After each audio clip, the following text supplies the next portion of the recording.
All right. In the words of Congo Chris, Guten Morgen, mein Struwwelpeters. It's a great way to start your day. All right, it is just after 6 o'clock. The sun is just starting to rise over the mountains here in Sun City, where Ben and I are at the start of the show. And Ben's already dressed for golf, I see.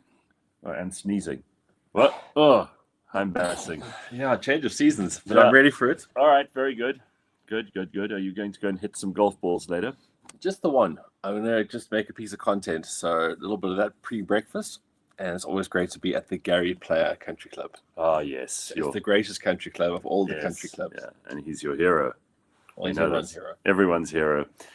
We met some guys last night who were sitting in the casino, and they were on golf tour, and they said they had to be out of here by, 4 o'clock this morning? They were leaving at 4:10 to try to get to the airport, to try to get back to Cape Town to play more golf. The only bet I wanted to place is that they weren't going to make their fucking trip back. There's no way.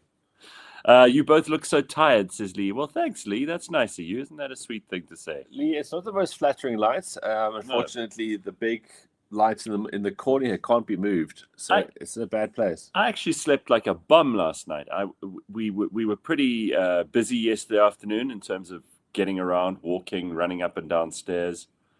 You know, water slides at Valley of the Waves, like children. That's the whole reason we're here. And so I'm feeling strong, actually. And then early night, watched a bit of the Masters. Yeah, did all the right things. Yeah. All right. So thank you very much, Lee, for your wonderful compliment to start the day. I do have to start off with something, and I don't know whether anybody can even remember this guy, but I thought best we show him again. And then I've got a translation. Someone sent me an actual translation of that dude who was talking nonsense, so I can explain for you almost word for word what he's trying to tell us. We did ask Amos in the office, and he was the only one who could make head or tail of it. He did. He actually understood this guy. But none of the rest of us did. Not anyone else in the office could make any sense of it. Hey, say on my finished product done, you feel me? Really dripped out and stuff. Don't come out and put my lie. I just took they wit and put it back in my head. That's why they bought. But I'm not. I'll quit after they stoked, put it in my hair. I'm my murder because I'm from Chicago. Okay. So you want to know what he means? Still not really, but you carry on. All right. Well, I'm going to give it a go. This is what you needed to hear that you didn't know you needed to hear this morning. So perfect translation is, I sew on my mother. Finished product. Done. Do you feel me? Real drip. Diamond stud. Don't call me an island boy. My life. I just took they went and put it right in my head, and that's why they bought. But I'm not, or I pulled it up to the store, I pulled it up to the store and put it in my hair. I'm America from Chicago. Yeah, that was worse than I was hoping. Expectations were particularly low, but that was somehow even worse. Okay, I'm disappointed. I went to the trouble of doing an actual translation. That's what you have for me. That's what. I mean, there's no silver lining. You didn't think he was going to solve for one of the most complex scientific equations, or? No, I thought it would have been slightly coherent. All I got out from that was that he can't be confused with Island Boys. Yeah, and which I could have had already from the visuals. Sure, fair enough. But while we're waiting, because Simphiwe is going to be joining us in a moment or two, I thought this could be interesting for you as well. So what we had outside our room here was that's Gary. Gary the Blue Crane. Yeah. This is the Blue Crane, the famous Blue Crane from the country club. You have more knowledge of this than I do. But I didn't know he was named Gary. I only found that out yesterday when some English kids who are obviously visiting here went, "Oh, Dad, there's Gary," and they went over and if you get too close to Gary, he goes at you. He's quite a legend, this Blue Crane. He's always around the putting green, obviously, because the harder you practice, the luckier you get in life. And he keeps the monkeys in order to a certain degree, and then he will go at children. So he's basically Gary Player. Right. Exciting. There's so much going on here. There were monkeys. The monkeys, by the way, abseiled down the side of the hotel, which is skillful. Phenomenal. I really think in some ways they have more fun than we do. Definitely. I mean, these monkeys are constantly on holiday at Sun City. The one was sitting with a packet of Lay's chips. Yeah. and just having a go. Lightly salted. Yeah, and they just seem to be having a very, very happy time. I don't think there might be leopards in the hills, but at night the monkeys climb up a tree and hide away. And Yeah, but those leopards are very far away. I think the only thing here is that you get those guys who literally are monkey shooters. yeah, they've got the paintball guns. They walk around here, the paintball guns. Every now and again, you might cop one of those. Yeah, but I mean, it stings a bit, and then you go back the next day. And then you go up I the don't think it puts hierarchy. them off. Yeah, I think they're very, very happy with that. All right, so a couple of things we wanted to get into this morning. First thing is, because we're in Sun City, we thought it might be fun to just test the waters here. Anybody have an actual Sun City story? Because I think everybody does. There are a couple of good ones. I've been here so many times, and I absolutely love this place. I'll never get sick of it.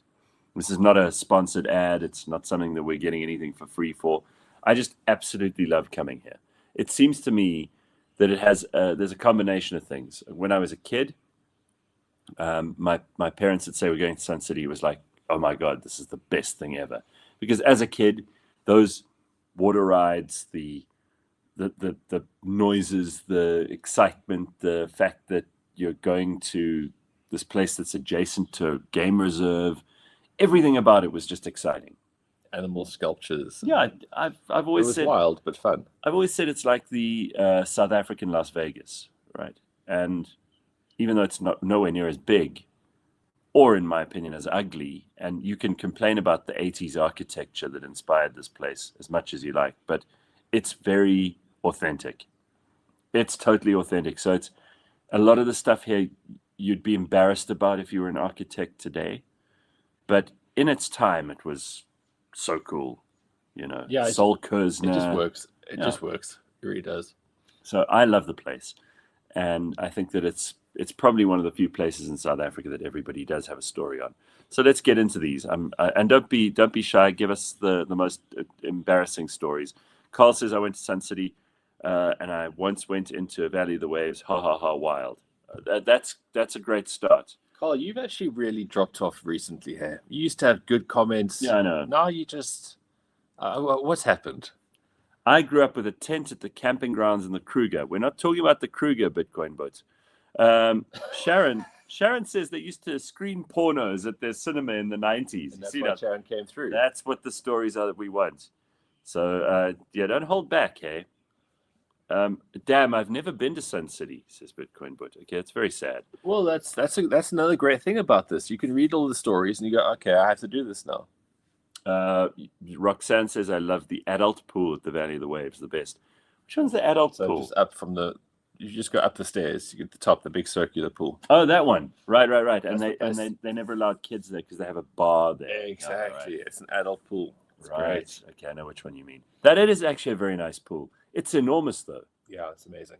I don't know. I mean, that thing must be one of the biggest pools in South Africa, without a doubt. It's nowhere close as big as the Palace pool. Ah, That's the biggest pool. that's good. That's good. Does the River of Tranquility still well? You mean the Piss River? Because that I don't understand why people go on that lazy river. It makes no sense to me at all. You go along at a snail's pace. You've got children splashing and making noises. It makes no sense. And I'm absolutely sure all the kids pee in there. Yeah, it's a bit warmer than the other pieces of water around. So if you want to go into the Valley Waves, it's about 3 degrees colder every time. Signet says, Sun City's wild. My first trip as a 2-year-old, and I allegedly cut my toe with my dad's menorah blade. Holy shit, you got a very dangerous family. Sharon is still on the porno. Wild Coast used to screen them too, was banned in South Africa, so they used to screen them. You were really looking for a lot of porn in all these places. Yonda says, I'm actually planning to go to Sun City for the first time at the end of this morning when I do some 2 weeks tour. Yonda, I don't know. I'm just so excited to get here that Yeah. the English then faded out. That's okay. That's great. Ask Oscar Pistorius. I'm sure he has many Sun City stories. Why, Mapello? What would Oscar Pistorius have? Would he? Would he? I mean, I don't know if this is a good place for someone who's... Well, obviously in the past he would have come here a lot, like any other person. Yeah, but I'm not sure what the exact, the link to Oscar is there. I nearly got fired at Sun City. We had our conference there, and I got a bit too drunk with upper management. There we go. The next Classic morning, I Sun got City. pulled aside and told to behave myself. That's good. That's good stuff. Here we go. Vian says, in 1991 varsity year-end function, we were left behind at 11 o'clock and we had to stay over, harassed by security because we had no money. See? Yeah. That's the day visitors. Yeah. I've heard of them. I've never met any, but I've heard of them. Ben, at least I'm not drunk at 6 a.m. like yonder.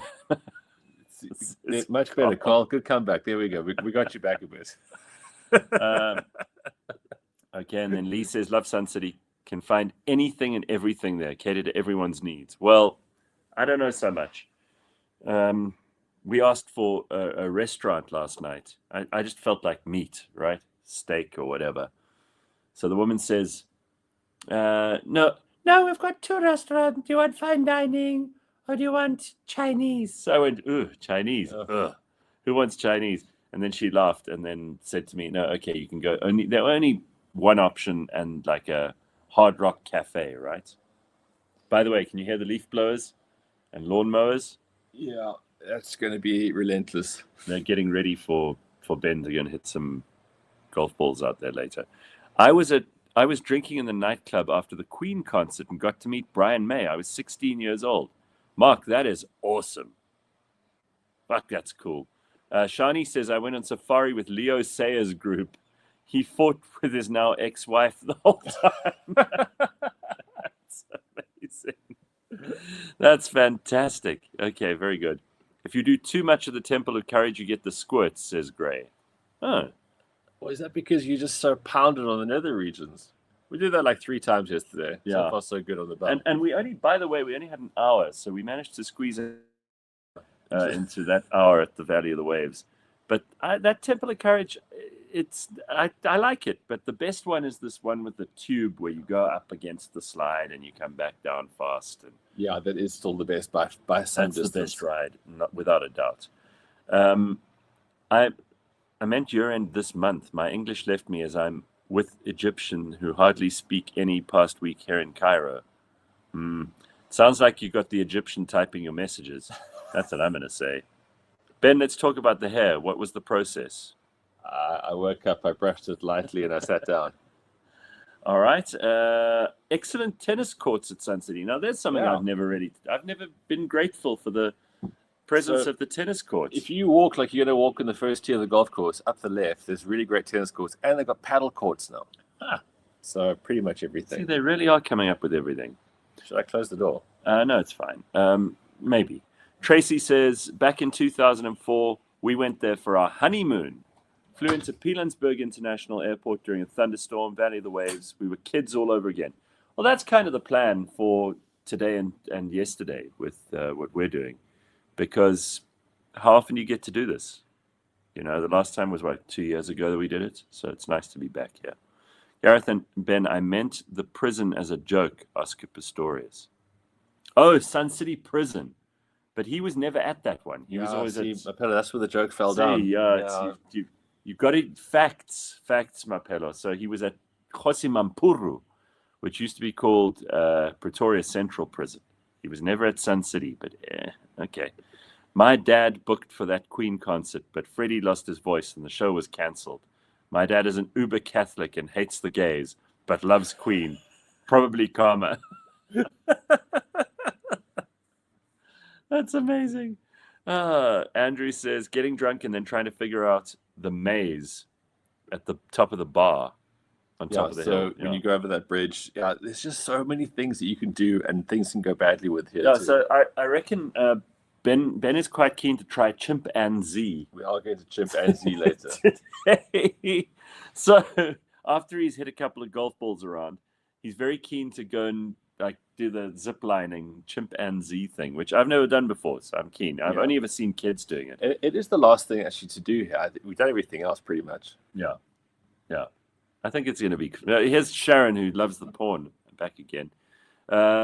You used to be able to take a day bus from Jan Smuts Airport for something ridiculous like 50 Rand. You'd get a meal voucher and 20 Rand double-up cash voucher. It paid for itself. Wow. That's fantastic. Wow. Yeah, you see, it was a destination.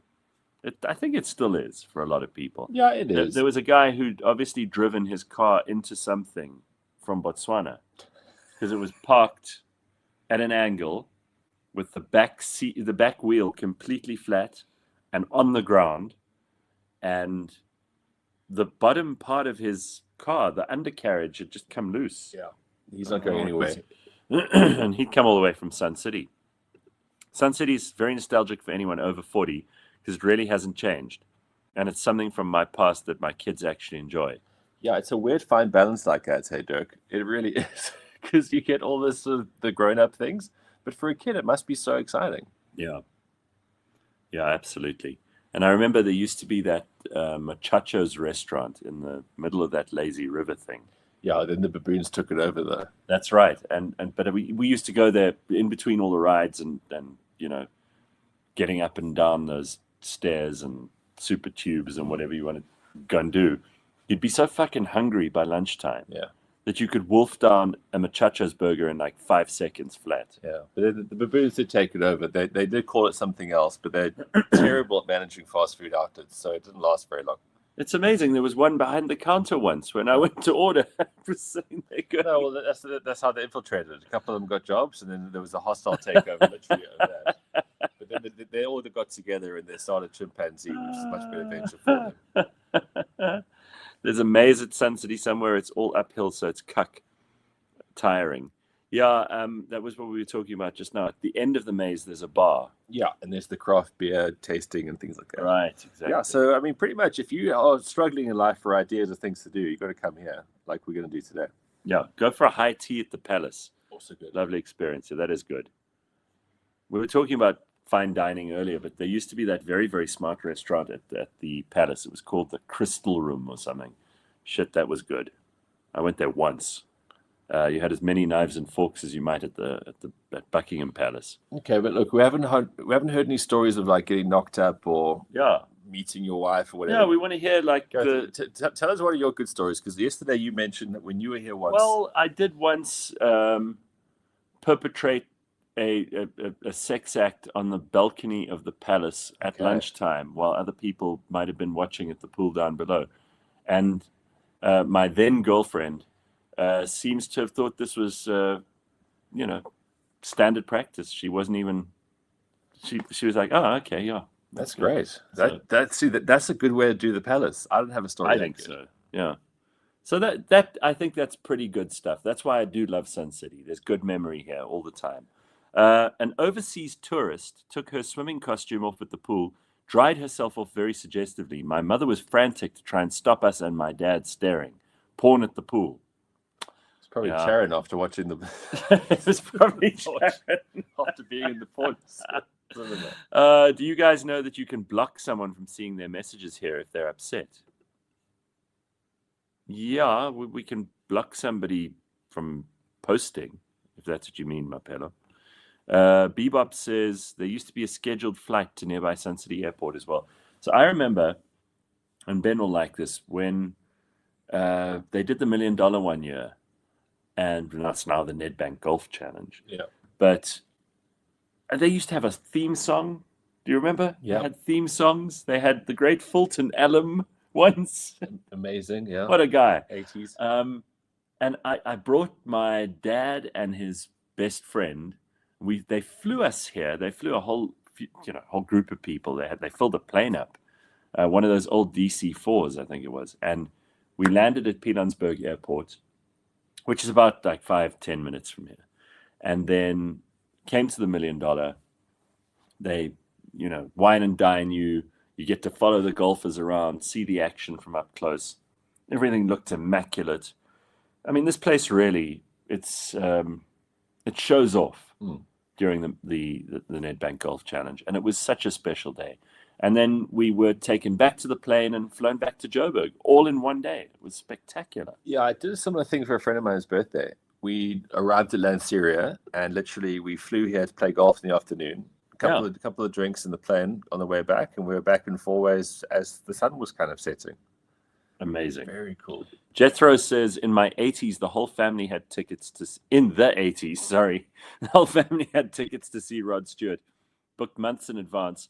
My dad forced me to go to felt school instead. I'm still traumatized when I hear Rod Stewart songs. That's shit. Was that because you misbehaved that you had to go to felt school? I feel like there's more in that story. Yeah. I was at a function and lost my varsity girlfriend. Her dad was furious as he was expecting his daughter back on the Saturday night. She only got home Sunday at 4 o'clock. To make things worse, there were no working phones. Oh, God, okay. Wow, where did you lose her? Muchachos, see. Probably. The baboons, would have abducted her and asked for ransom. Exactly. Francis says, I was staying at the palace when the Guptas arrived for the wedding. Wow. Oh, that must have been a week to Oh, be here. wow. That would have been a great week. Sure. I mean, they would have taken over everything, so it would have been shit. Well, they did, and apparently they fucked up the kitchen as well because they brought their own chefs, and they did, and they literally fucked up the kitchen at the palace. Rebellious Ruth says, my parents went to go and watch Shirley Bassey. I remember taking a bus with my nanny. She was excited. She came out with us when she could in those days. Conga Chris says, one of my colleagues had explosive diarrhea during the conference in a hall with an entire sales department. I hope that person was reprimanded as much as you were for drinking. That's horrific. Shani says, I was at the Jean-Michel Jarre's light show at the opening of the palace. Oh, wow. Jean-Michel Jarre was a big deal in those days. Massive deal. And he always had those laser light show. Yeah. You know, it was like a big deal. And Image would always play those adverts. Jean-Michel Jarre. Yeah. Incredible. Remember when those cheesy pop stars song Ain't Gonna Play Sun City? At one point, Sun City used to have a lot of concerts. Yeah, I mean, there's a restaurant here called Legends where you can actually go, and they've got posters up of all the famous acts that they've had here. I mean, Tina Turner, someone mentioned Rod Stewart and Queen earlier. You had everybody. Everybody who was anybody would come to Sun City.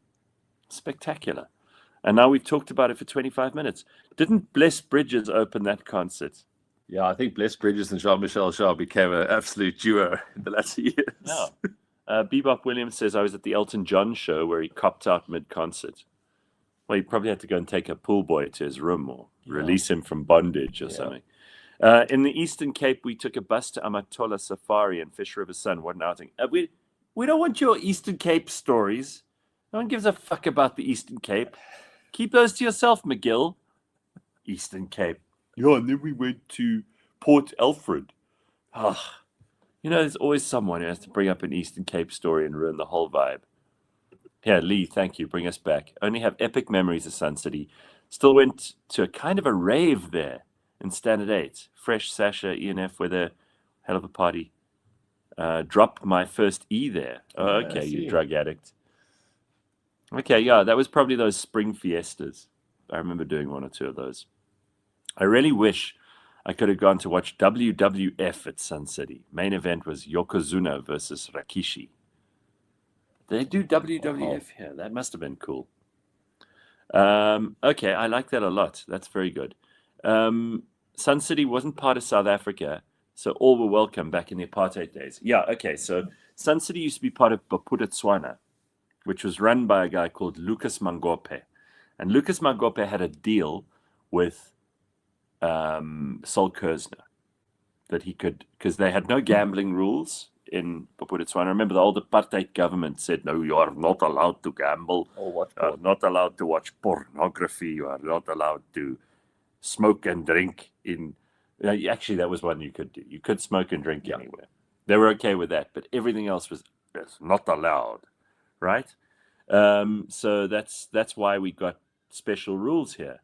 And for a long time, this place made the Bophuthatswana government an absolute fortune.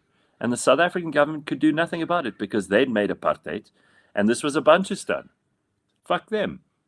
All right, then I watched Modern Talking, says Julia, way back in the late 80s, played the slots, won 23 Rand, which paid for my meal at Squire's Loft.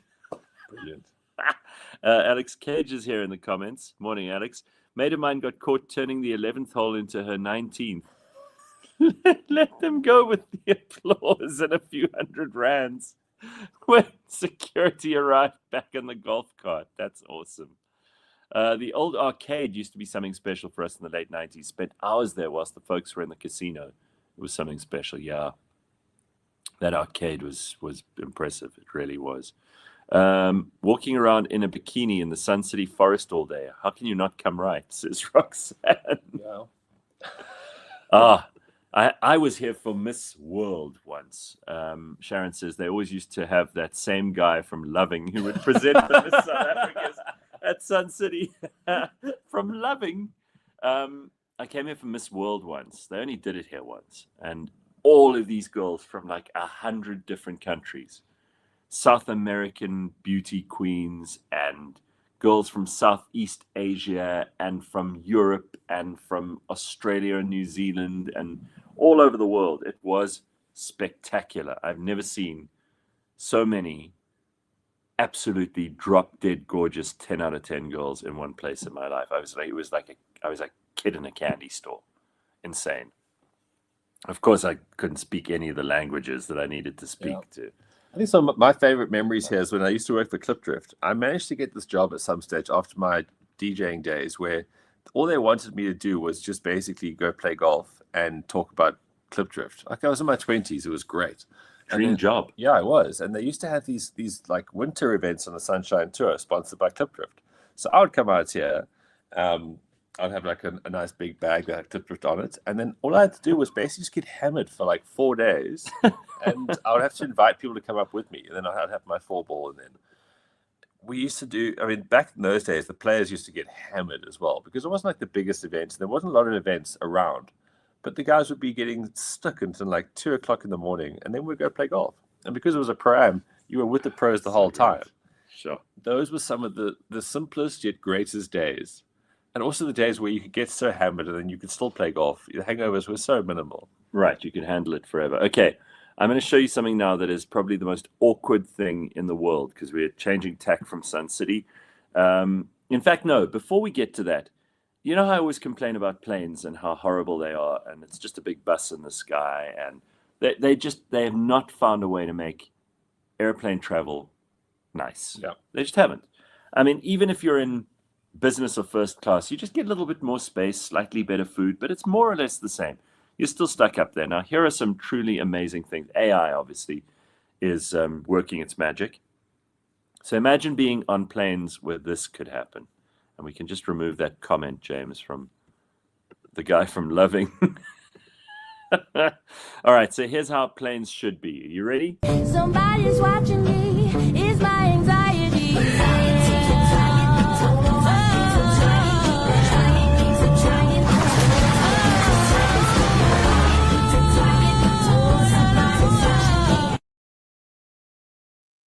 I like it. I mean, obviously the swimming pool is impossible because all that was you take off and it's just going to drown the people at the back. But it would be nice to imagine that one day we can do these things. The idea of everyone watching the same movie is a bit weird. Yeah, I think that would be see horrible. that working. But it does feel like you've got that cinema sort of atmosphere. Look, some are better than others, but I like the ball pit. That could be fun. Yeah. Of course, there will be children who will smother to death at the bottom. But Well, a ball pit's only really great with zero gravity, so they have to sort that out as well. All right, so let's go from great ways to fly to great places to shit. Are you ready? Yes. Okay.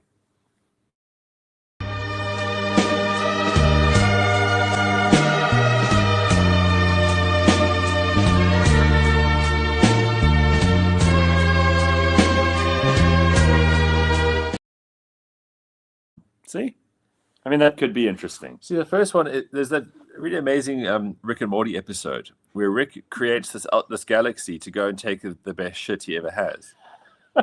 And then he's horrified to find out that this galaxy he creates for this amazing shit with like mountains and waterfalls there, some guys used the toilet before him. So then he goes and tries to find it to murder this guy. And then he just realized that he's just got someone who's got so much in common with him. And he actually enjoyed the fact that he had the temerity to take a shit on his perfect toilet. So they became friends. That's great.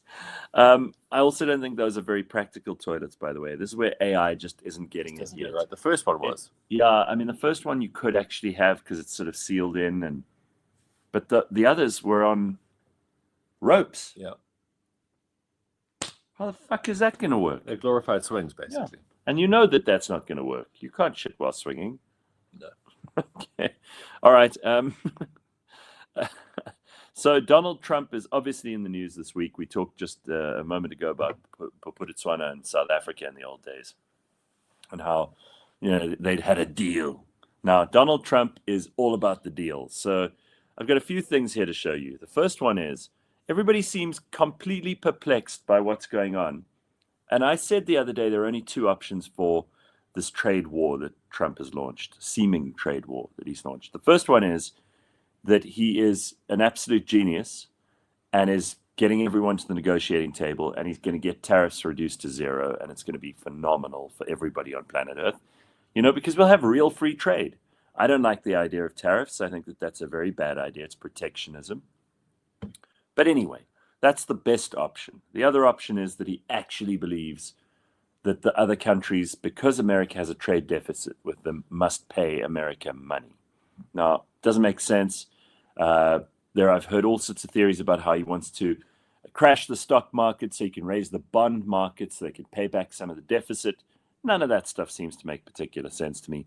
And Trump's been giving these mixed messages the whole week. And people have been saying, it's a terrible idea. This is very, very bad. It's going horribly wrong. How do we fix this? So someone very smart went in and asked ChatGPT to just summarize the art of the deal, which is his book, right? To figure out whether maybe there's something we're missing here. This is what it said. So, the art of the deal is Donald Trump's negotiating strategy that he has used consistently for decades. Here are the key elements. Start with an extreme position to create room for compromise. That's number one, which is exactly what he's just done. Number two, use attention-grabbing statements to control the narrative and put the other side on the defensive. That's what he's done, especially with China. Number three, create a sense of urgency to pressure the other side into making concessions. We've already seen Vietnam, the EU, Japan, many other countries have come back to the table and said, listen, we'll do zero tariffs. And then four, keep the other side guessing about your true intentions and bottom line. 5, be willing to walk away if the deal doesn't meet your standards. It looks like this is what's actually happening. Now, if he's got that right, phenomenal. Yeah, he's pretty smart. I mean, this would be the only way that you'd actually get people to sit down and talk. If you were nice about it and you just quietly went about it behind the scenes like most presidents have, they'd mostly ignore you, I think. They'd go, we'll get to it eventually. It's not a priority. This is urgent because suddenly whole economies could be crashing if they don't get this deal right with the United States. It's the most important country in the world for trade, and they have to be dealt with. I think it's also the first time in living memory where we actually get to see how these things play out, because normally it's all diplomacy and it's this and it's it that. takes forever. It takes forever. You forget about it, but he's put everything on the table with this. Right. He's a very entertaining man. He's so entertaining that the Japanese, it seems like they're amazed and in love with him. This is an actual anime video that someone in Japan made of Trump. It's not long, but I want you to watch it. It's like a minute long, because I think this is so funny. So Shinzo Abe was the prime minister of Japan, and he was assassinated. Remember? Yeah. And he was big friends with Donald Trump, so he makes a cameo in here. So does J.D. Vance. But this is kind of, I don't get it because I don't watch anime and I don't understand Japanese, but they put the translations underneath. And it does seem kind of funny, but at the same time, very lionizing of Trump. So 死んだ here's the jazz. 初めて俺に伝えている。絶望の匂いだ。面白いことにしようか。ほら、こんなに家賃が多すぎて。お父さん、あかん。ドナルド君、まだ死ぬ時じゃないでしょ。アメリカ、万歳。ファイト。絶対負けないよ。ランド、ズライドまで。ゼロ。だってまだサンキュー言ってないでしょ。一回も言ってください。おい、仲良くしてね。この世界、技術にいけるかな。昔グレートだったおおきにまたグレートになるからあのさ有名人なら誰かのマンコを掴んでいいさそうそうそうそう言い放せるでDo it. So I think that's so funny. I don't know. You saw the director's name in the front there, but unbelievable. So what has happened in South Africa in the last little while? I'm sure you've picked up on this because it was trending all over social media yesterday. But Fikile Mbalula, he says Trump is tormenting him, and he can't handle it. So this is the original clip. I don't know which news network to give credit to, but here we go. Donald Trump is tormenting us every day and night. Every week, he's tormenting us. So people are having a lot of fun with this and making fun of Fikile. Donald Trump is tormenting us every day and night. Every week, he's tormenting us.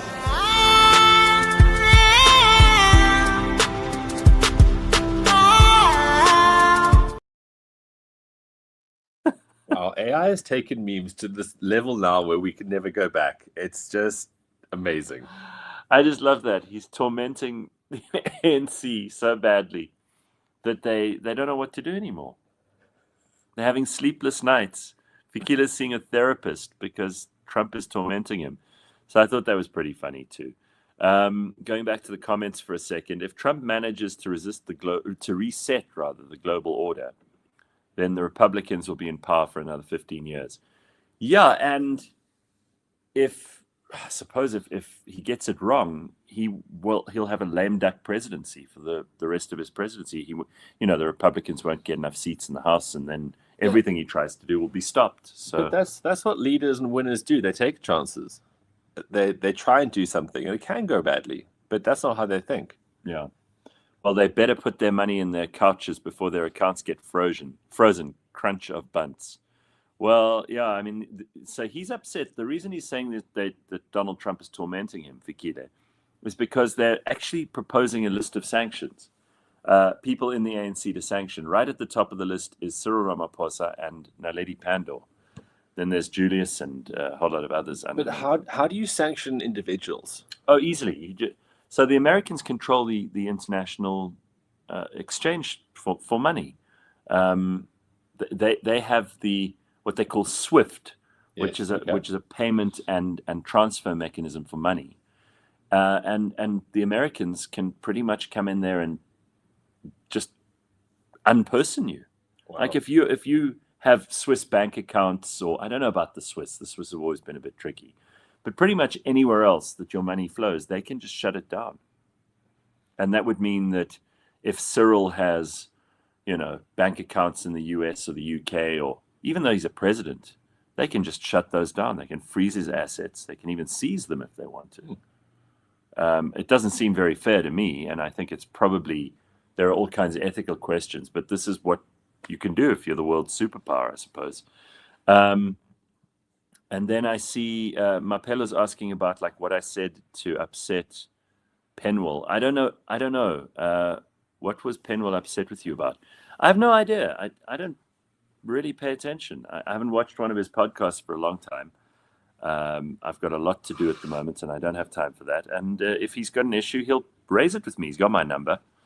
I'm not looking for, buddy, best friend relationship with Penwell. So if you want to know what anything around Penwell is right now, watch that interview he had with, it was like a discussion he had with Rob herself.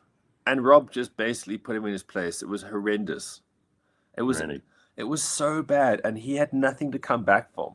And apparently Rob helped him set up his podcast and do these kind of things. Yeah, I'm sure. And then he just threw it all back in his face, like, going overseas and talking with these people. It's just so sad. But again, if you're looking for attention in life, it's just going to blow up in your face anyway. I didn't know that he'd helped Penwell set it up. I was sure he did as well, but I didn't know that for a fact. And there's nothing worse in this world than someone who's ungrateful. Yeah. Like an ungrateful person, whether it's a girlfriend who just isn't grateful that you've bought her a meal, or Taken a us to the present, city. or or done whatever fun things. There's nothing worse than that. Like an ungrateful person, you give someone a present and they're like, Yeah. That's a horrible thing, really is. And if that's the case, then Yeah, I just watched this one YouTube clip where this guy break down this whole thing, and it just looks so sad. The guy had nothing to come back with. yeah, okay. Oh, I need a Swift code to get my salary from the US. Hopefully that doesn't get impacted. No, you're not a politician who's stealing people's money, so you're okay, Lee. You don't have to worry. Calm down, breathe. Ben, it would also be things like prohibiting their kids from studying or getting healthcare abroad, travel restrictions, etc. wow. Yeah, sanctions they're pretty pretty hardcore. Ben, it's really easy that they do this. They seize your international assets and blacklist you from investing anywhere internationally. Wow. So that's probably why Cyril has the money in the couch then, Yeah, because they can't seize the money in the couch. yeah, but it was dollars, which means he doesn't even believe in rands. No, of course not. Rob told Penwell to go and do his homework properly, says Bitcoin Boot. Penwell had a wobbly. He's back on track. But Apparently, Swift can even hold payments that touch American companies like Visa and MasterCard. wow. So you can't use your cards anymore. Wow, that is really a fucking disaster for the ANC because they love to spend, especially in places like Dubai, right? Yeah, because no matter how much stuff you put in, Spend. you need international transaction abilities. That is interesting. Absolutely. Why is he even? There's a monkey up there. Why is he even a thing? The guy's unbalanced, says Bebop. I don't know that he's unbalanced. I think he's just he's just a bit lost. He's a bit lost. He's a very good guy. I don't have an issue with Penwell at all. If we disagree on things, awesome. I like to disagree with people. I would hate to just agree with my friends all the time. And I wouldn't consider him a friend, but I do know him and I don't have a problem with him. And I do get the impression that so much of what he puts on X, for example, is just like crying out for hugs, you know? I don't know if that's true. That's the impression I get from him. He blows hot and cold. So you have these deeply needy, like love me daddy posts, and then you have these hardcore, I don't need anybody, I can do this all on my own posts. Neither of which are probably the real him. Who knows? Ben, come here at the back, says Polyfiller. But your name is Polyfiller. Okay. Sure. No more Gucci for ANC cadres. Probably not. Well, they can still go to the shop in Santon with cash. I would like to know. That's a place I'd like to find out from them who their biggest customers are and if they pay in cash. Those sorts of luxury stores and the car people, the people who are selling very high-end cars, Yeah. who their customers are. Of course, we'll never know, but you'd very quickly figure out who some of the most corrupt people in this country are, almost instantly. You found those lists, you found out who paid cash, you'd know. Imagine the size of the couch if it was in rands. Bradlow's full wraparound. That's hilarious. Okay, no more useless discussion about Penwell. Gareth, what's your preferred tequila? Okay, well, that's a good question. I haven't been asked that for ages. My favorite one is, there are two or three, actually. You've brought up something I care about. So I like the, everybody goes mad for the Clase Azul, which is the one in the big ceramic, clay pots. blue and white with a bell on the top. It's nice. It's not that great, but it's nice. In South Africa, remember, I grew up on Olmeca and we all did, yeah. and Cuervo Gold. Just So, brown, it's just cane spirit, basically. but I as a result, my liver, my stomach are like concrete mixes. I can handle any tequila. So I think the best one I've had, and my mind's hitting a fucking blank here for some reason. Something with an H, and I will remember before the end of the show. This is probably what drinking tequila has done to me. Funny that. But it's definitely the best. And I always, any good reposado or anejo is usually, I mean, they're all much of a muchness. You know, it's like people who tell you that this wine is better than that wine. I'm sure that there are people who genuinely think that they know the difference, but they've done these blind studies where they bring in the world's best sommeliers.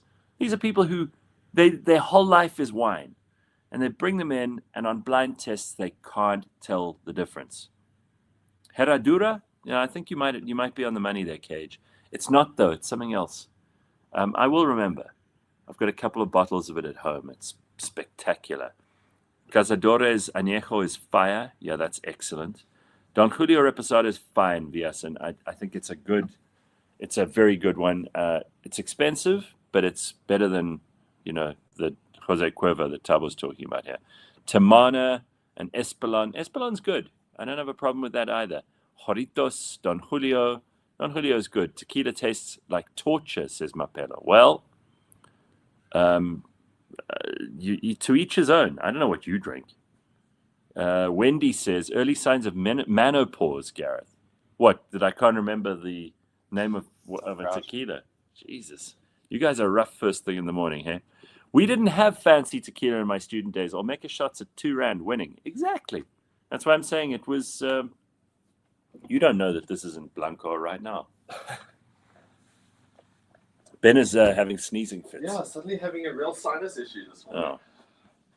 Ben, what are you looking at on that side? He's looking at the golf course. Ben is obsessed with the golf course. And someone asked earlier, do I play golf? Absolutely not.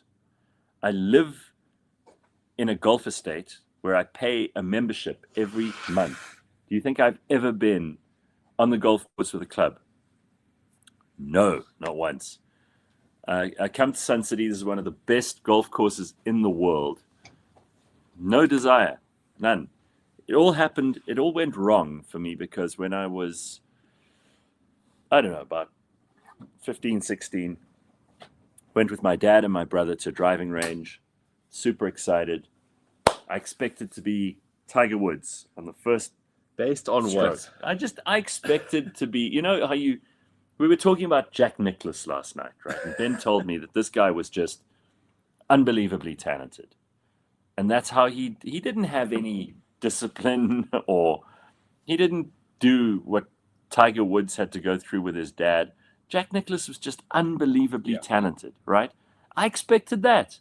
So we all line up. My dad hits the ball. It goes a distance. He's pretty good.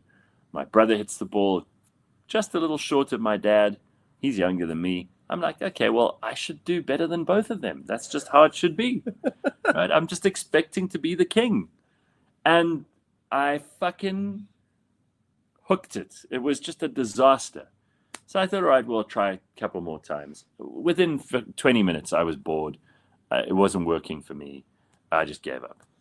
Yeah, it takes so much longer than 20 minutes, surprisingly. People call it a game of life for many, many reasons. And just, look at those drunks we saw last night, how happy they were to be here. And golf brought them here. Those drunks. Yeah, you don't just go and drink somewhere. Golf brings you that sort of reason to go legitimize your other problems like drinking and gambling. Yeah, absolutely. Brilliant. But I do get it, because these guys were genuinely thrilled to be on golf tour with each other.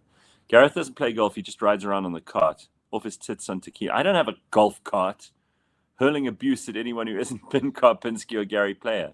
Oh, no.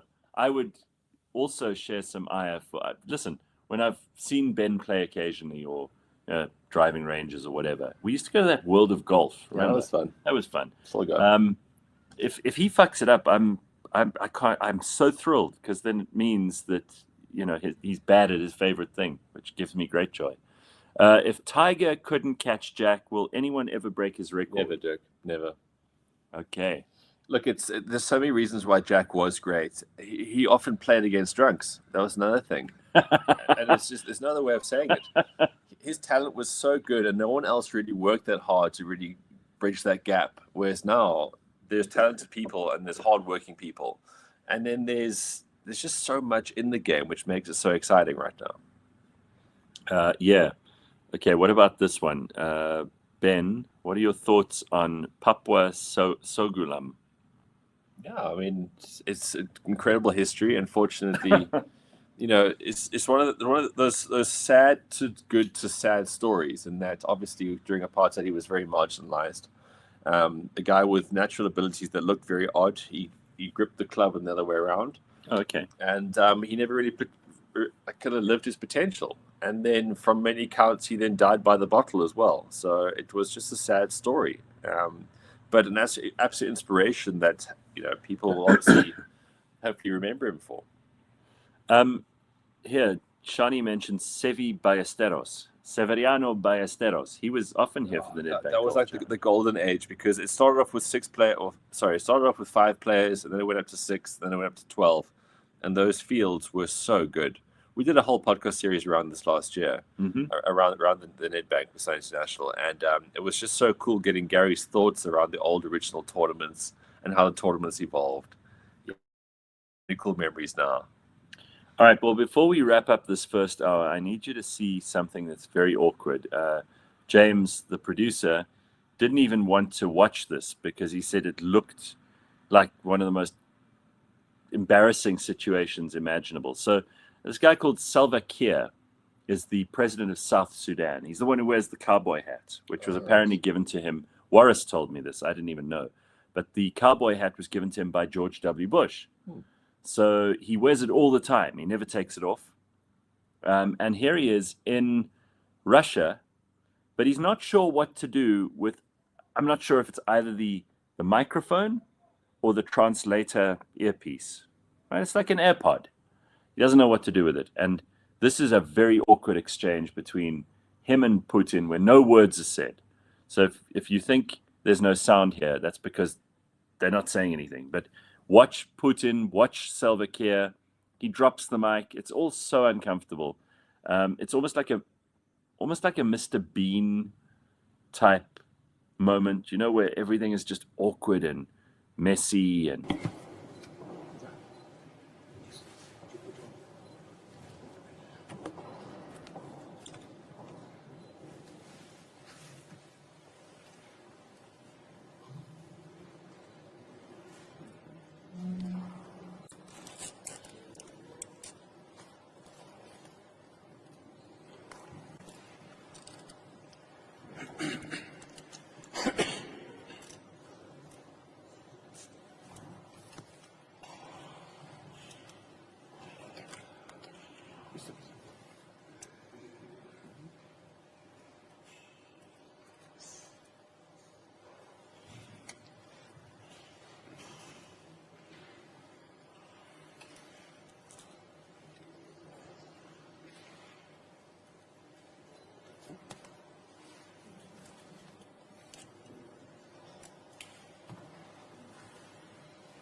Wow, that was difficult. That's the most horrible thing to watch, right? Because it seems like they both need a bit of help. Putin's showing Salva Kiir what to do eventually. He's not sure what to do. I don't even know what South Sudan and Russia are going to talk about. Exactly. Nothing. Horrible. It's horrible. Putin is actually quite sweet in all the interviews I've seen of him. Well, we never get to see anything of Putin because RT is banned here, just like it's banned in America. You can't take your drunk uncle anywhere, says Bitcoin Boats. Putin's facial expressions. I'm trying not to laugh. Yeah, it's very awkward. It's probably one of the most awkward exchanges I've seen. And then I thought this was also quite interesting. There are a couple of stories in the news today. This is a big one. Bicycle license. So the government, our government, the South African Government of National Unity, is introducing a bicycle licensing system effective from the 1st of July. You never know whether to believe these things or not, right? Yeah. This seems to be legit. Comes from the Department of Transport. If you have a bicycle, you will have to register it, and you will have to pay a license fee to the government. Now, talk about a desperate attempt to get our money. Very. I mean, I don't really like cyclists, but I don't think this is necessarily right.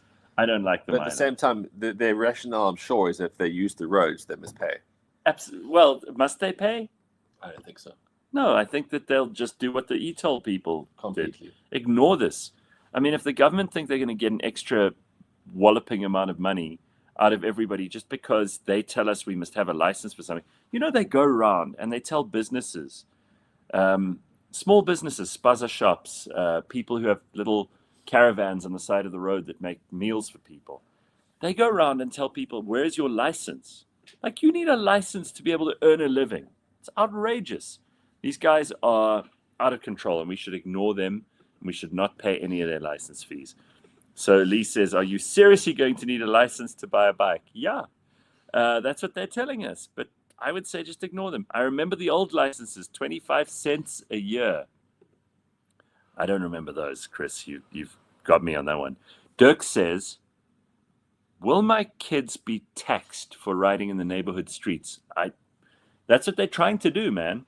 They need a license to run the country, damn it. Simphiwe says, Haibo, that should be illegal. Where are you, Simphiwe? I don't know if she's on yet, but we'll have Simphiwe on in the second hour. Give us money. Exactly. That's what they're trying to do. Government scraping the barrel to find money from anywhere. New firearm laws, bicycle licenses, etc. What a joke. I mean, it is kind of ridiculous. It is ridiculous. I think license for having a child should come before license for having a bike. And also, don't discourage people from exercising. They're fat enough out there. Yeah, exactly. They need all the help they can get. Plus, I think if they make it harder to ride around on a bicycle, even less transport will be available for people. Sure. The minute...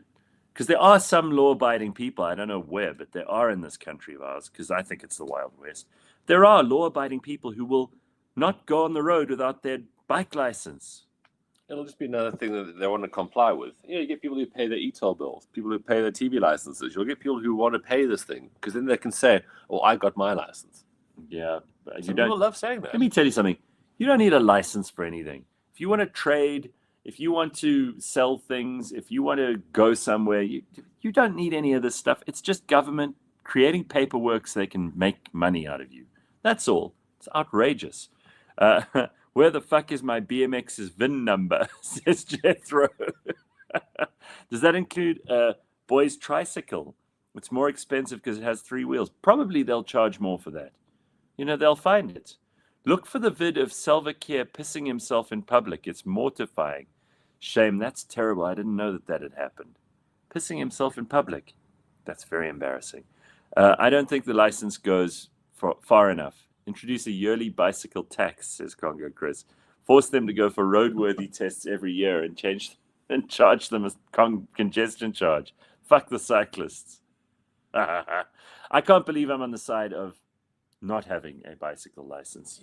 I mean, I do hate cyclists, but this is outrageous. I hate the government way more than I hate cyclists. Yeah, exactly. And tax is stupid. Yeah, I completely agree. It's just theft. Tax machoshas. Great. Now, why would you want to do that? Why are you punishing the machoshas? They already have a very tough time. One of the few benefits of being a machosha is that you don't have to pay tax. But I wonder if they have to register that they're machoshering for the G20. Because you remember when FIFA came in and you could only be a registered FIFA accommodation supplier. You didn't machoshas for the G20, you have to come together. License. And there'll be machosha areas that you can then be in.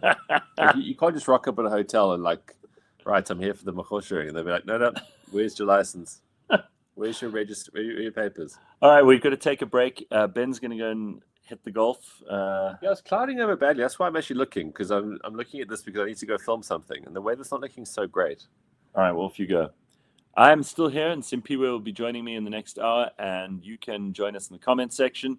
Looking forward to it. It's Friday! Woohoo! Just after 7.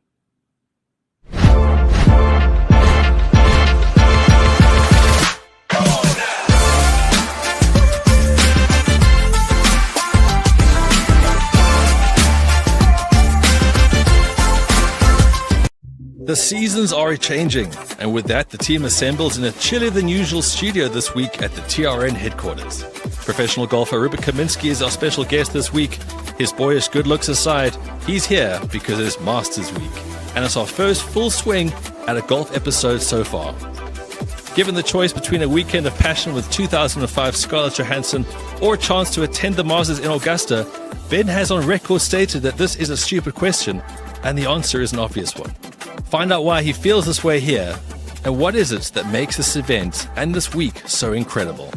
Plus, we get a deeper view into the world of professional golf with Rupert too. It's episode 43 of the On The Bounce Show. Let's get into it.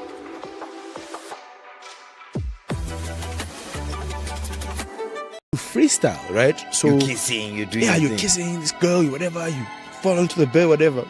And it was like so awkward for the female actors, for the actresses, because niggas will get hard on. Yeah, and also niggas take advantage. Niggas, that's what I'm saying, John.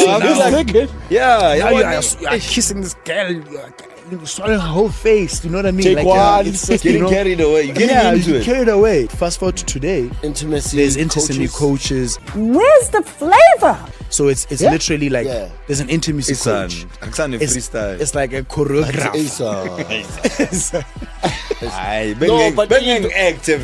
So now it's like it's literally like where are you comfortable me touching you? Can I touch you here? Yes. Can I touch you? Yes. No. Nice. I can't touch me there. What's the you even ask first, can I step into your space? Yes. Sure. What? Yeah. And there's professional. Very professional. I guess that safeguards everyone. Yeah. And also, it's not necessarily Guti, it's a Metaya Mantombazani who are also violated. Because not just a snake, you are supposed come on. Talk your player. Talk your No, it is what it is.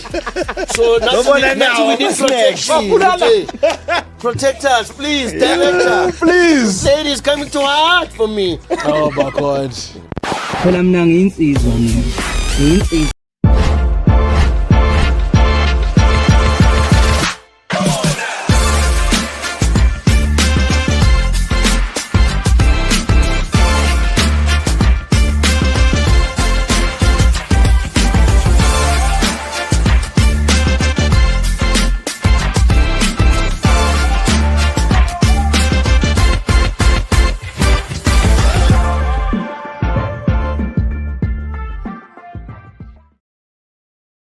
All right, good morning. It is Friday, and this is the Gareth Cliff Show on the Real Network. And look who's there, Simphiwe. Hello, Sims. Can't hear you. Oh, there we go. All right, that's better. Okay, so I still can't hear Sims, but I'll try to figure it out in the meantime, James. Apparently, the license was an April Fool's joke. So they're not going to charge us a bicycle license. Let me just get my headphones. That'll make things easier. Oh, there we go. So if it is an April Fool's joke, that's an embarrassing one. Something I did not know. But what a ridiculous idea. Even if it's an April Fool's joke, there was something that Eskom also made an April Fool's joke about. Remember? Those guys should not be joking. We do not find them fun. Right. Don't do that at all. No, yeah, we precisely. don't like it. So how are you this morning, Simphiwe? I am good. I got to wake up a bit later than usual, you know. Nice. The sun's out, the weather's nice. I'm not in Sun City like you guys, but hey, Joburg's not that bad. Listen, we discussed this a year ago and we haven't done it, and eventually Ben said, how about we go now in April? So I was like, yeah, let's go. And also in the middle of the month, there are less people here because it's not end of the month, payday. And it's nice. And yesterday wasn't too bad. It was quiet. I think today might be a bit busier, and hopefully the weather holds out. But yeah, lots of fun. So apart from the stuff we've already covered, I believe that you have a problem with vegan Droewors.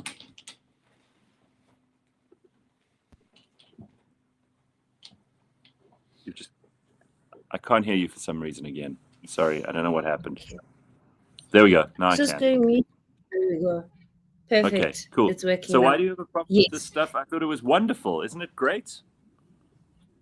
No. Okay, let me start off by saying this. You know that the best biltong is racist biltong. It needs to come from an Afrikaner who's just like, yeah, they're the blacks, eh? And then you just like give it to me. Like that's the best. But then I saw this and I was like, wait, guys, what's in this thing? What's actually this vegan what? And then there's activated sunflower seeds, activated pumpkin seeds, organic apple cider vinegar, smoked paprika. Like it's just a glorified seed stick. Like what is this, guys? What are we eating? Horrible. What is this? But you know what it is? Like the thing that bothers me about these these non-meat eating people is that they still want it to look like meat. No, guys, some things no. They want us to call it meat, but it isn't. You guys can't have it both ways. Either we call it like shitty vegan nonsense, or it must have on the label something that's, you can't lie to us. Like, what if I'm in a hurry at the shop? Just put that packet up again. What if I'm in a hurry and I just see Droewors? I don't see the vegan, right? Mm-hmm. And then I get home and I open up this packet and I'm really desperate and I bite into a whole bunch of fucking rabbit food and seeds. I'm going to be furious. I just don't agree with this thing. You're wasting people's time, you're wasting people's money. Some things are just good with a bit of, in this department, with a bit of racism. What does this have? Like love. Yeah, gosh. so in other words, Simphiwe, you're saying that even in the ideal world, there's still a place for a bit of racism because they make the best Droewors and biltong. Okay. Let me tell you, when it comes to food breaks all the rules, okay? Because when it comes to Droewors, you need a bit of racism. When it comes to good amakunya and amakota, you need some uncleanliness in that place. The sauce, the juice, you need to question and be like, am I going to get food poisoning? If you don't question that place, don't go there. The food is not that great. You know, when it comes to food, you just need to be like, You need to relax the rules a little bit. You know, if you die there, maybe it's amazing. It's like when you go for a real French meal with a great French chef, you expect him to be abusive. You expect him to be rude to you. Like, you don't want decent customer service. You don't want the guy saying nice things like, "Hi, I hope you've had a nice day," or whatever. He must come around and go, "Someone at this table ordered salt out of my restaurant," right? Thank you. And then you know you're getting the experience. The food is going to be Montebella. You're going to be so happy. It just comes with the experience. So some things, don't do it, guys. Just don't do it. It's not worth it. The only time it's acceptable to be around racists is when you're buying the biltong or Droewors. There we go. In fact, it's the only time I'll accept it. I'll be like, bring it on. It's fine. I'll give you my money. You know, say whatever you want to say, but just make sure this biltong is the one. If it's not the one, we're going to have a problem. We're going to have a real problem. Right. So Dirk says, damn vegans, develop your own products. Don't touch ours. Just don't call them the same thing. Because if and this happened, one of our guests came in the one week and said to me that he'd been to one of the Woolworths, Checkers, Pick and Pay, who knows, and he'd grabbed a packet of something that he thought was meat. And it ended up being some horrible, like, soy thing that he was not interested in. And he wasted his money. So that's misleading. That is false advertising, as Signet says. And you shouldn't allow that. That should not be allowed. Stop it. Get your own grocery stores as well. Have a vegan store where all the vegans can shop there. Leave us alone. Why must we? Yes. You know, sometimes some things. We demand apartheid between vegan stores and stores with meat. We demand apartheid. Get your own. All right. I know someone's going to cut that out of context. And it's going to go on the internet. Okay, don't fix what is not broken, Woolworth, says Bitcoin Boots. When you eat biltong, you must be able to taste the apartheid. Otherwise, you're wasting your time. God, guys, there's something about it. It slaps so different. And it has a was to it where you like, take me back. I can, maybe apartheid wasn't that bad. Then you realize, hey, that's not the thoughts I want to have. But the biltong is great. So how's this? Dirk bought Droewors the other day and it was super cheap. And when I got home, I realized it was for dogs. We don't have dogs, so I ate it anyway. That's so great. If it's not made by a Kwis in khaki shorts, it's not biltong. Danko. Yeah. All right, vegans must just. So Lee's had enough. She says vegans must just fuck off now. If you suck cocks, then you can't call yourself a vegan. All right, I like that. That's hilarious. Yeah. Okay. Neil says soy sapus. South Africans are so rough, hey. Let me just move this now in the sun. Give me 1 second, Simphiwe. I need to sort this out. Hang on. No, you're and Gareth is in his shirts as well. No problem. Yeah, there we go. That's a bit better. Otherwise, it's going to look like I'm squinting into the sun the whole time. All right. So a couple of things that are in the news that I do want to talk about. Mm-hmm. And I mentioned this in the first hour. I played 2 videos of what AI thinks plane travel might be like. Of course, it's complete fantasy. There's like a pool on the plane, and there's a plane full of dogs. Plane that is the inside of the plane is just a ball pit. I mean, those would be fun. I still think that even though they're not acceptable for long-term travel, or for long-distance travel rather, it would be a fun adventure to get on a plane and be in a ball pit, wouldn't it? I guess. I don't know. I don't know. It could be quite fun. And then there was the AI generated these places, amazing places to take a shit, which I thought was fun. But I'm worried because you say here is AI becoming immoral. So we discussed whether AI is able to take control, but what do you mean immoral? So it seems like OpenAI has like pissed off some artists, or in fact artists in the world, because there's this new trend going around. It's called Studio Ghibli. I hope I'm saying that right? Yes. And it's basically where you will prompt ChatGPT or OpenAI to create like an image of you in this Studio Ghibli style. And the issue with that is because it's gone mega viral. Everyone's doing it. It takes about 10 seconds to like generate. But the issue that a lot of artists have now like kind of raised over the past few days is that, is this like straight out copyright and plagiarism? Because there's a guy who actually created this, and it took him about 40 years to kind of perfect this anime style. Wow. Yes, of like creating this anime style of like image and cartoon like things. And basically OpenAI is doing it within seconds. And then for like a brief moment, it seemed like AI was like censoring itself, where people couldn't generate those images if you prompted it to. But no, that lasted off for 2 seconds, and now it's back. You can go on like ChatGPT and prompt it to create that. And yeah, like a lot of people, artists are saying, is this copyright? Is this plagiarism? Is this okay? Is this progress? Like, what the heck is happening? First of all, I've got to say that these trends are amazing. Like, they pick up so quickly. And now everybody's designing their like doll, like their action figure. These things, even in the office, I saw this week, everybody has to design their own one. Have you done yours yet? No, I haven't. But what I did get James to do was kind of prompt ChatGPT based off their previous conversations to be like, what does ChatGPT thinks James looks like? And that's also like a cool experiment that we've been doing. Oh, wow. What did it come up with? And then James didn't do it. He said bedroom. Like, he said, what would his bedroom look like? And so it gave it like a very neat room. So I'm presuming based off. No, we all know it would have the Liverpool bedspread and all. We've discussed this. We discussed it on Monday on the show. So yeah, like that's what basically it's done. But that's also like a new trend where people are hopping on to say, okay, ChatGPT, based off like our previous conversations and everything you know about me, how do you think I look like? And some of those images have been accurate and some have been not accurate at all.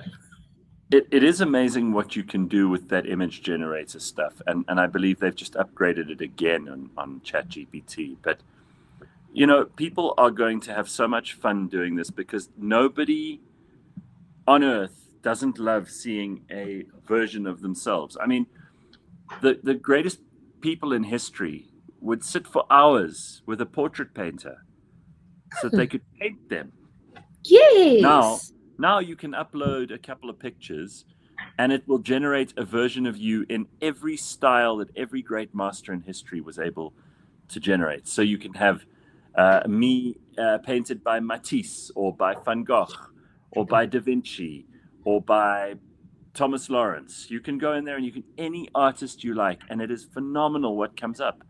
I did a fun one for my dad the other day where I kind of rendered him in like 18th century military uniform, and he loves it. I think he's made it his profile picture, and it looks just like him. So it's not as if it's just a random person that they put in there. It's actually his face.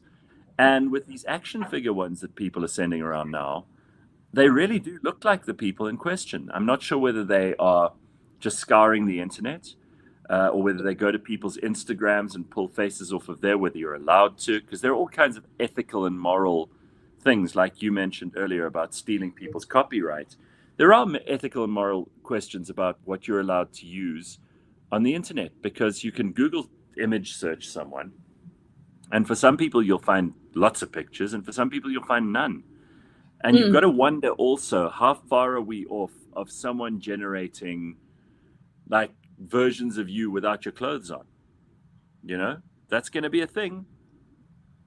You won't even realize it, and someone's taken your picture off the internet and they've generated a version of you where you're not wearing any clothes, and you have no say in that. I think that's a problem, don't you? Yeah, I do. Like, I never thought of it like that. I mean, I know when you like use OpenAI or ChatGPT the first time around, there's like a whole lot of read this and say yes to the terms and conditions. But those terms and conditions are basically saying you agree that whatever you share with them, they can use it for whatever purposes, and you know they can use it at their discretion, which is scary.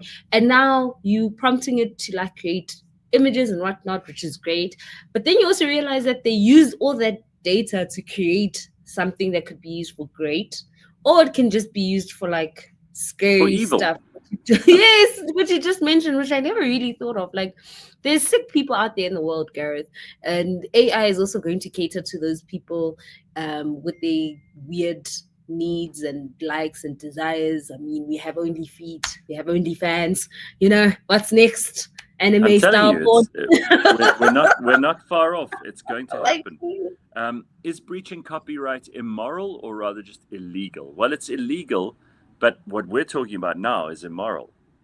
Durban Dope has just turned 56. Happy. How many liters of water do you think is being wasted when generating these images, Simphiwe? Oh, wow, tons. No, so like AI uses a lot of water. I think I stand to be corrected. For 100-word email or essay that you ask ChatGPT. But hang on, how does it use water? I don't understand. For the servers. There we go. To cool them down. Yes. So they basically calculated like for 100-word email essay that you prompted, it uses about like 27 liters of water. And so it uses a lot of water just to be functioning. And I think of all the prompts I ask it to do, like everyday chats I have with it just for work, and you realize just how much water it uses. So it uses a lot of water. It's not a thing that's like chief. It's a very thirsty thing, that thing. I can tell you now, I can even do a proper update. Water. So hang on. Dirk Kutsia says basically the big AI companies will determine or define our idea of what morality is. That's scary. That's not a good thing. I don't like that at all. Yes. Okay, so look at this, talking about immoral. Here's an idiot. Progressive Belgian poet. By the way, just why do they always look like that? Why do people on the left always have that fringe right above their eyes? Always, right? You know what I mean? Always like this. And then the hair that comes like that. She says, this Belgian poet, progressive Belgian poet, says, people must accept that pedophilia resides in each of us. Every human being is sometimes attracted to innocence and youthfulness. This is so disturbing on so many levels. Like, I really don't understand how someone who looks like that and says things like that, it could only happen in Western Europe in 2025.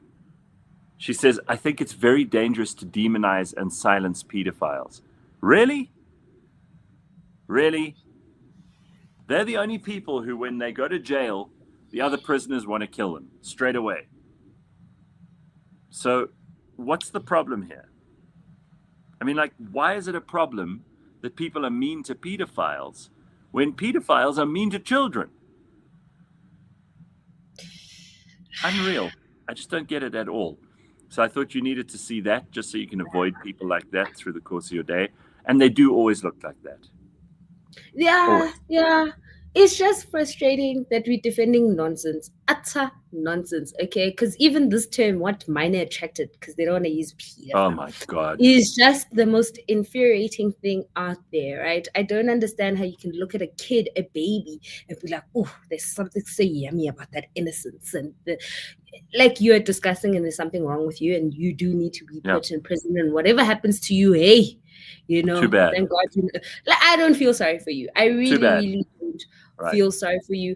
And I think also it just shows how the mindset of some people. I know you guys spoke about Pinwell earlier, but there was a tweet that also of his that got me very mad a few days ago. So there's a whole hashtag justice for Twetwe. A 7-year-old girl was raped, right? And her mom has been trying to get justice for her little one. And basically, like, everybody on the internet and in South Africa has tried to get involved to get justice for this little girl. And then Penzo decided to go tweet and be like, okay, this is what's happening with the case. But he kind of ended the tweet with the credibility of a 7-year-old is questionable. Mind you, they've done the DNA testing. They've doctors have definitely confirmed that she was raped and assaulted, and they've definitely taken DNA samples. So for him to even say something like that is problematic on so many levels, because once again, this is a 7-year-old child. He's not an adult. He's not somebody that we can be like, what were you doing? Where were you? They were at school when this took place. And we have adults who think questioning the credibility of a 7-year-old is okay when it's not. And it's just the same with that lady who's saying, hey, we must not demoralize. Have they found the person who did this? No, they haven't. They did take the DNA sample of the transport driver. He came back negative. I think the caretaker came back negative. And then they wanted the DNA of the principal, because the principal was also someone who saw the little girl at the school. And he's refused. He's refused to share his DNA sample. He got every forum to kind of like back him and support him, and everyone's looking at him side-eye to be like, why don't you want to give your DNA sample? And then the minister of the Eastern Cape came out to say they took the DNA sample, just for us to find out that they actually didn't, and he lied to us. They lied to the public. More government incompetence. And mind you, this has been going on. It happened last year in October, if I'm not mistaken. So this has been going on for months, and there's still no progress. So we're waiting on the DNA results. If they can take the principal and rule him out, that will be great. Until then, he's a suspect. It's just such a disturbing story. I mean, you hear about these terrible things that happen to people, and while I'm sympathetic as can be to adults, it just feels so extra wrong. If there's a layer of, because certainly all of it is wrong, right? And it's hard to draw gradations of like what's worse than what. But it seems to me that if you're the kind of person who would abuse a child, there's a special place in hell for you. Like that is just unbelievable. Absolutely wrong. So let's just ignore Belgian poets who say that we should all feel guilty. No, actually, no. If you're involved with people like that, you should. Penwell and Nato are both smoking the same brain rotting tick. Send them both to Pofadder and take away their internet privileges. It's like his Oranje tweet. You're good, but you're racist. Why can't you just be good? Okay, I don't really know what's going on there because I'm not paying extra careful attention. So forgive me if I don't know what's happening the whole time with Penwell. Here's a great singer for you, Simphiwe. It is Friday. We want people to be in a good mood. We're not going to spend all our morning complaining about all the serious problems that we have.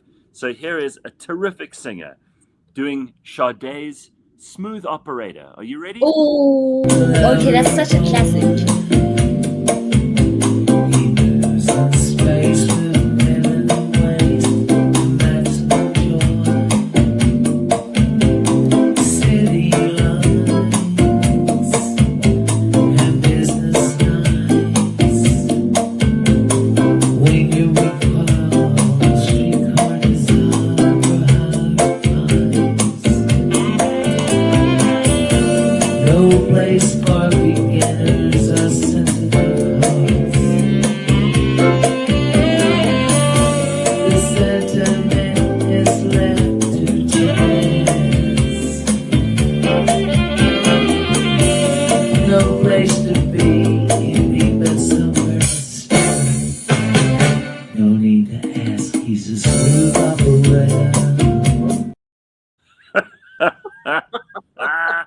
Isn't that terrific? And her name is Mona Lee. Isn't she your new favorite singer? Don't lie. Oh no, she's the teamy version of Shadele. I don't know if you've seen the trend where it's like what I ordered and what I got, and what we got is very shaky. Exactly. Mona Lee. I'm hiring her. I'm going to hire her for a birthday party for you. Why are you complaining? I need to be a bit drunk first. Saint says, I'm scared. I'm scared for the rest of the day. She looks like a blow-up doll from Temu. I've heard that even the hardened prisoners don't stand for pedos. They get proper fucked up on the inside. That is true, Carl. Apparently that is true. Smooth operator. She's so serious. Like she's just like, and it's and deep. Her voice is deep. Smooth operator. Terrific. So I especially found her for you. All right, fantastic. Now you have nothing to worry about. Now you can really start your day with love. She's a perfect like guest for karaoke nights, you know. Like just take the mic and she dresses up. She'll wear the pearls and all of that stuff. She's terrific. Mona Lee. So I'm going to follow her. But do you remember the other day I played that other woman? I think it was on a Monday, or it could have been on a Friday. That Chinese woman who sings. She does karaoke. She's terrific. She's also good. You don't like it? No, like bad singing is great only when you're drunk. Like Zwana says, was this karaoke night at some pub in Klerksdorp? Okay. Pretty much. All right, very good. So tell us quickly, Simphiwe, because you have found some story about the Oxford Dictionary or linguists and their favorite language fact. Let's go. Yay! Okay, so there's like this account that I follow, and they basically ask people various questions about like what's a cool fun fact. And I discovered this one where like how we pronounce certain words is actually incorrect, or where we place syllables is incorrect. So for example, helicopter, right? We tend to say helicopter, right? That's how you'd break it up if you read it. But according to linguists, that's actually incorrect. Where we break up the word, it should be hello. So it's hello, and then potter. That's how you should say it. What? Because yes, that's how you should actually break it down. And it's the same with hamburger. We tend to say hamburger, but it should be hamburger, because it's from the word. It's a German word. This is funny. This is funny. It came up. Okay, this came up yesterday while I was talking to Ben, because the word chimpanzee. Yes. Okay, so Americans go chimpanzee, Yes. right? They always make a big thing of the pan in the middle. They put the emphasis on that syllable. Is that what we're talking about with hamburger? So it should be Yes. hamburger. Yes. So how we And- break it up into, instead of like hamburger, it should, because it's a German word. And Okay, I but was then, like, okay, so with chimpanzee, yes. I know people who go chimpanzee, and then I know people like Nigerians that say chimpanzee, right? And then I say chimpanzee. I put the emphasis on Z. Americans put the emphasis on pan. Nigerians put the emphasis on chimp. So isn't it Yeah. okay that we all do it differently? I guess it is. I mean, these people studied language, but it is what it is. As long as you understand what the person's saying, I guess it's fine. But it's interesting how, like, certain words, because where they originate from, you should, I mean, as an English word, you'd naturally just break it up in terms of, oh, it's a ham and a burger. But no, it's wrong. Oh, chimpanzee. So I found that fascinating. But I think, do you, boo boo? That's my thing. Like, if I understand what you're saying. How do you do chimpanzee? Chimpanzee. That's how I say it. Okay, so you and I say it the same way, and then there will be people who say it differently.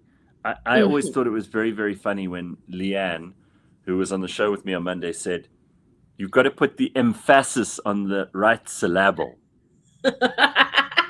Right? Yes, it's actually, even yesterday, Marv was making fun of me because of how I say ask. Yeah, because you say ox sometimes. Yes, yes.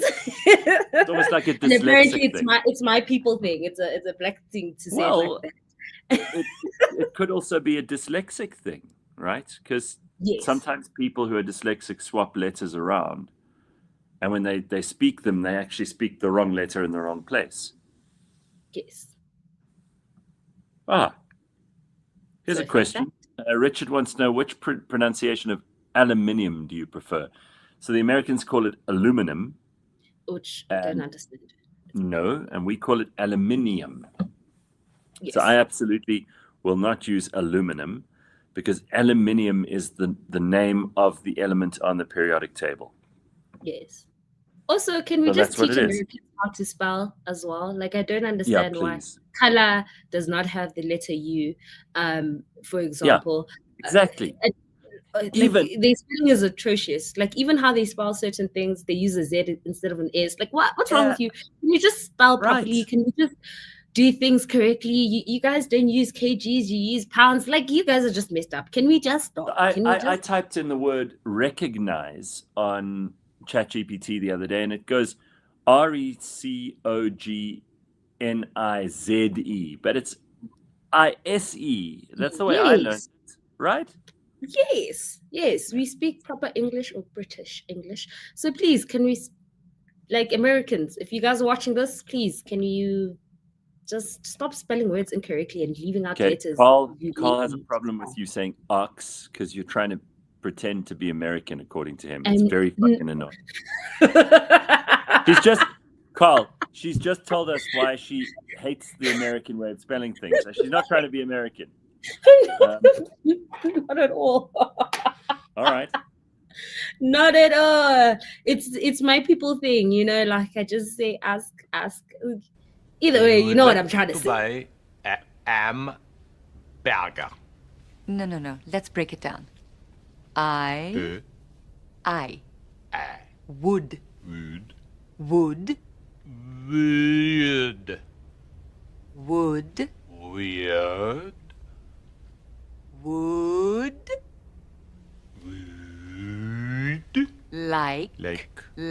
like to Toi.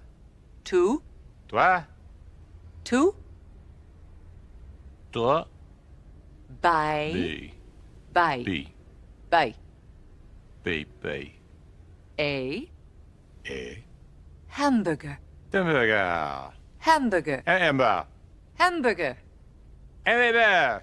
ham M. burger Burger. Oh, God. Hamburger. Okay, I don't know. There's something. You talk about how it irritates you that Americans mispronounce and misspell certain things. I've never managed to find Steve Martin funny. I just, like, you know how some people tell you that they don't think Mr. Bean is funny, and I kind of Oh, yeah. agree some way. Yeah, But I agree. I do not understand the American obsession with Steve Martin. I've never, ever found him entertaining or funny in any movie he's ever been in. That was from Pink Panther, I think. And if you compare him to Peter Sellers, it's not even, he's so unfunny. Stand Steve Martin. I've never admitted this before. I feel good that I've got it off my chest. It's a fun fact I don't know about you, Gareth, but okay. Yeah, neither did I until I said it this morning, but I've just never found that fucker funny. Congo Chris says it pisses me off when people use regarding, with regards, or in regards to. With regards to is sending your regards to someone. If you use regard variations incorrectly around me, I will correct you. Well, I had an ex-girlfriend who used to constantly shit on me for my use of I or me. You know, when you say that doesn't suit me, or I don't feel like doing that, or you and I are going to do something together. It for some reason she always had some problem with the way I did that. Please, for the benefit of the SABC, mention inclement weather. Inclement weather. I don't know if that's what they do on the SABC anymore. It looks like shitty weather here, by the way. What's it like in Joburg? The sun's out, so I think it's going to be nice and warm. Damn it. And I'm very happy. I'm tired of the rain. I'm tired of the cold. I don't like the cold, but the cold is coming. Winter is coming, as the kids will say. But Right. I'm glad to see some sunlight. Yeah, I So love it when the sun's out. We didn't even get into this when Ben was here, but it was something he wanted to talk about, is the dire wolves that they've cloned. Have you seen these things? No. So first of all, I mean, they're still puppies, but they edited some DNA and put it into the gray wolf, and now they're going to make these dire wolves. They're going to raise them. Apparently, dire wolves are much bigger and more scary than normal wolves, and they've brought them back from 13,000 years of extinction. I don't know if this is such a good idea. I'm with you on that one, Gareth. Like, some things need to stay in the past. It's like them saying, oh, we're going to start making dinosaurs again. Like, there's a reason why those things are extinct. We don't live with them. We are not able to handle that. You know, we have evolved as humans. We more worried about AI than anything. Now you want to bring back things that were gone. Yeah. Oh, are you sure about that? I'm not sure about this, and I think that if these dire wolves are genetically exactly like their ancestors 13,000 years ago, what are they going to hunt? Because we had very different creatures that were prey animals in those days. What if we look like what their prey animals would look? What if we were their food? And what if these things are amazing at hunting, and what if they eat and destroy all the other wolves, and they end up the dominant species in the Northern Hemisphere? We got to be very careful about this, right? Okay. Yes, because some of us, like me, not some of us, me in particular, like, I don't know how to live and like protect myself in a very, like, you know, unless it's maybe a fist in there, but I don't know how to, like, pick up a knife and stab something. You know what I mean? Like, I don't even braai. I'll marinate the meat, but I don't start the fire. So I'm like, imagine now they find me. I don't even know how to defend myself. I don't. I'm so, like, suburban. And you know what? Mapelo says quite rightly, huskies are suddenly direwolves now, liars. I don't know what the difference is actually between a direwolf and a normal wolf. So people say they're just a little bit bigger, but these are still puppies. We don't know how big they're going to get. Yeah. We're stepping into the unknown, and I don't like this unknown, because we're going back just to go forward, because they bring something that was gone. And as you said, we don't know what they're going to want now. Maybe, like, humans are their new fetish. And the thing with today's world, you guys are not built to, like, fight animals that it's in their nature to do this. Yeah. We are not built for that anymore. That's not what we do. We drive cars now. Imagine they bring back the saber-toothed tiger, or Like these enormous. Do you remember there was something called the African bear that lived up in the Atlas Mountains in North Africa? This thing was bigger than any European bears and faster and way more terrifying. Now imagine they bring that shit back. I don't know if I want that. Hey guys, I'm not for it. Don't do it. That's like my advice. Don't do it. Very bad. We're not built for it anymore. We've literally changed. You know, we are not built for such thing, and now they want to. But So it's okay. James, see if you can find a picture of this thing called a short-jawed bear, a megafauna animal that we know for a fact ate people. Let's go full retard, says Congo Chris. Okay, I want to see what one of those looks like. Can you find us a That picture of sounds scary. the short-jawed bear? Let me just have a look here. I'm going to see if I can find it quickly. It doesn't sound nice, right? It sounds very scary. You Short-jawed. guys are scaring Oh my me. god. Oh my god. This is not a nice looking thing. It looks like a normal bear in these pictures, but oh no, fuck. Short-faced bear. It's not the short-jawed bear. It's a short-faced bear. Ugh. Have you seen it, Simphiwe? Yes, and it's so tall. Oh, guys, you guys are trying to kill Horrible us. thing. You're trying Right? to kill us. You guys This are is- absolutely. Tell us now. Tell us now that Yeah. you want to wipe the human population, because what is this? It inhabited This one- North America during the Pleistocene, which was 12 and a half. Okay, so this thing was alive when the direwolf was alive. So it's bigger than a black bear, bigger than a grizzly bear, bigger than a polar bear. Yeah. Oh, Jesus. I don't like the sound of this. Short-faced bear. That's the one that we're talking about. Horrible thing. There's been a documentary about Bring Back Dinosaurs. It's called Jurassic Park, and it involves a lot of screaming and death, says Anton. Oh, God.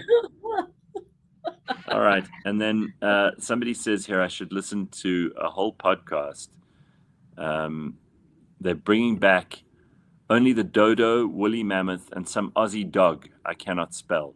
Some of these can make an entire missing link in the evolution, and they can make a huge change to overpopulation. Think deer and elk. Okay, yeah.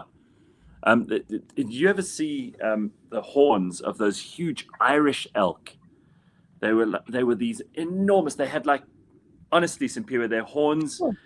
If I spread out my hands and my feet, I won't be able to cover the distance that these things. They had these antlers that were extraordinary. I think it's called an Irish elk. You have to see these things to believe them. And they were just hunted to extinction. Yeah. Incredible. Take a look at those if you can Google image those. James, see if you can find us one of those as a picture to close off the show this morning. Irish elk. There's a short-faced bear, all right? Look at it. So what you've got here is the short-faced bear is the biggest one in that little lineup at the bottom. The one in front's a black bear. Next one's a grizzly.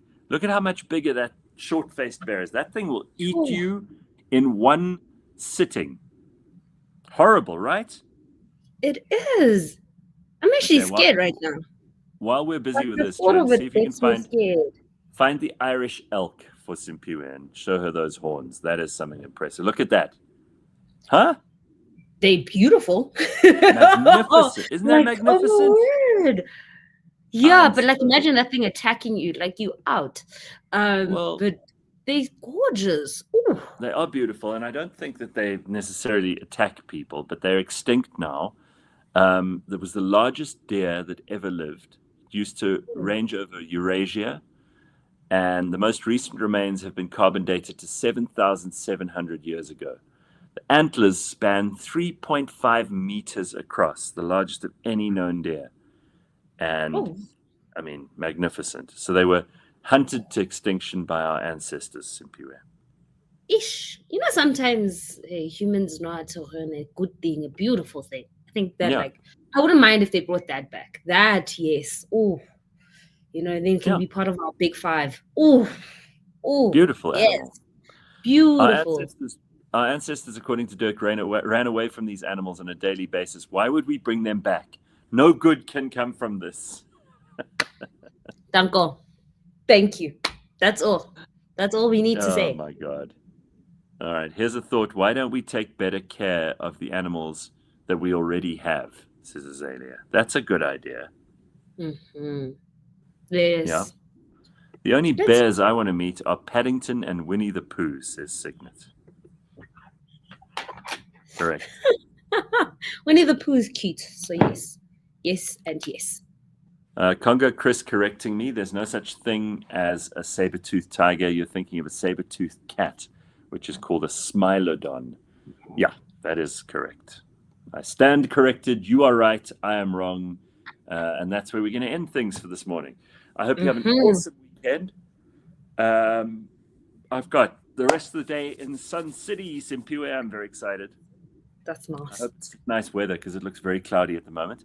And then I'll be heading home tomorrow morning. So back to the realities of Gauteng and hopefully not too cold an April weekend. Next week, don't forget, no show next week Friday because it's Easter Friday. It's Good Friday. Ooh, long weekend. Yes, indeed. And the Monday. Don't forget, you also got the Monday. It's going to be a hell of a short week, the week after that. All right, everybody. See you later. Cheers. Have an awesome day. Bye.